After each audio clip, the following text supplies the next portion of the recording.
আসসালামু আলাইকুম। আজকে আলোচনা করব এমএম কিট সম্পর্কে। এমএম কিট মূলত একটি জন্মবিরতিকরণ পিল অথবা ট্যাবলেট বলা হয়।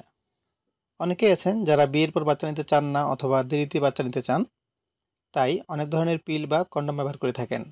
অসাবধানতাবশত কেউ প্রেগনেন্ট বা গর্ভবতী হয়ে গেলে মাসিক নিয়মিত করার জন্য অথবা সাধারণ গর্ভপাতের জন্য এমএম কিট ব্যবহার করা হয়। এমএম কিট খাওয়ার আগে অবশ্যই জেনে নেবেন যাকে আপনি খাওয়াবেন সে গর্ভবতী কিনা। এর জন্য ফার্মেসি থেকে প্রেগন্যান্সি কিট নিয়ে পরীক্ষা করে কনফার্ম করে নেবেন।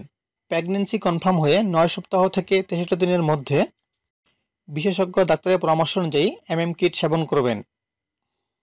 এমএম কিট মূলত বাচ্চা নষ্ট করার একটি ট্যাবলেট, যা অতি সাবধানতার সহিত সেবন করা উচিত। এমএম কিট খাওয়ার একটি নির্ধারিত নিয়ম রয়েছে। এমএম কিট প্যাকেটে মোট 5টি ট্যাবলেট রয়েছে, একটি বড় ট্যাবলেট ও 4টি ছোট ট্যাবলেট। এমএম কিট ট্যাবলেটের প্রথমে বড় ট্যাবলেটটি খেতে হবে। এর ঠিক 24 ঘন্টা পর বাকি 4টি ট্যাবলেট প্যাকেট থেকে বের করে মুখের দুপাশে গালের মধ্যে 2টি করে ট্যাবলেট রেখে আধা ঘন্টা বসে থাকুন, যেন ট্যাবলেটগুলি গলে পেটের মধ্যে চলে যায়। আর মুখে থুতু আসলে তা ফেলে দেওয়া যাবে না। আধা ঘন্টা পর গলে যাওয়া ট্যাবলেটের অংশবিশেষ মুখের মধ্যে লেগে থাকলে তা পানি দিয়ে খেয়ে ফেলুন।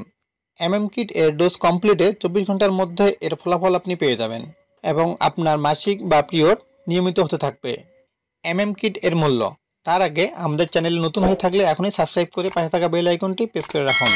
এমএম কিট প্রতিটি প্যাকেটের মূল্য 300 টাকা করে, যার মধ্যে 5টি ট্যাবলেট রয়েছে, একটি বড় ট্যাবলেট ও 4টি ছোট ট্যাবলেট। এমএম কিট সেবনে কিছু পার্শ্ব প্রতিক্রিয়া রয়েছে, যেমন জ্বর আসা, মাথা ব্যথা, বমি ভাব, পেট ফাঁপা, শারীরিক দুর্বলতা, মাসিক 15 দিন পিছিয়ে যাওয়া এবং মাসিকের তুলনায় বেশি রক্তক্ষরণ হওয়া ইত্যাদি পার্শ্ব প্রতিক্রিয়া দেখা দিতে পারে, তবে বিরল নয়। এমএম কিট খাওয়ার 24 থেকে 48 ঘন্টার মধ্যে ব্লিডিং শুরু হয়। কারো কারো ক্ষেত্রে রক্তপাত শুরু হয়ে 7 দিন পর্যন্ত চলতে পারে।